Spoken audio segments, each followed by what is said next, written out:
Well, it all depends what drove the downward trend, right? And so one thing I'd advise you, if you had something that affect your GPA, put it in your personal statement or your autobiographical thing. At UCSD, we see your personal statement and autobiography. Just as long as people understand, we've talked in the admissions committee multiple times about why someone's grades went down. That's a very common decision point. It could be a medical emergency in yourself, medical emergency with your family, or your parents' business failed and you have to go back and drive back and forth to help support, keep them underwater or something like that, or a death in the family. Or in COVID, and for some COVID, people lost jobs and all the stress and you have to move back in. You just don't, it's not the COVID per se, focus on what about the COVID that affected your GPA, and admissions committees will definitely understand that.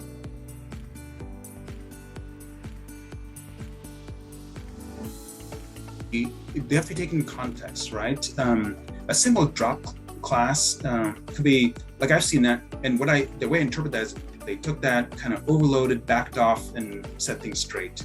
We see a whole lot of W's though, especially in a bunch together, or in 1 year. We wonder what happened there, and that's all there is. If there's a reason, health or otherwise, or even family situation, anything, or you felt overwhelmed, you might want to explain that. But definitely one or two W's done, especially if we take in context the entire transcript, does not raise huge eyebrows.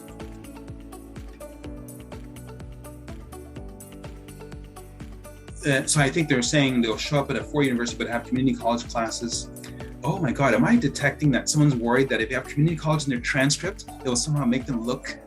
No, not at all. In fact, we have 20 students, 20 in our class with the community college courses in their transcript. Doesn't mean anything negative, that's for sure.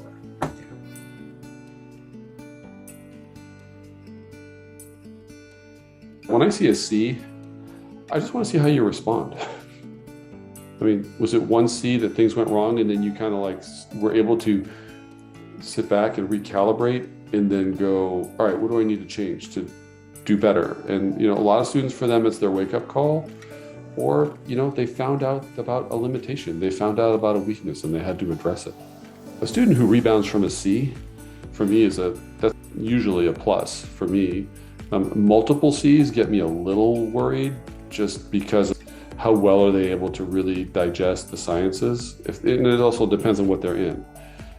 If they're in core science classes, they get me a little bit worried, but I have to sort of understand sometimes there's circumstances that drive a C. Context is everything.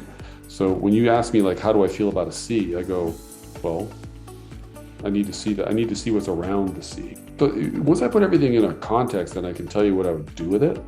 But in the context of an upward trend, or like a C in your freshman year chemistry, seriously, I couldn't care less.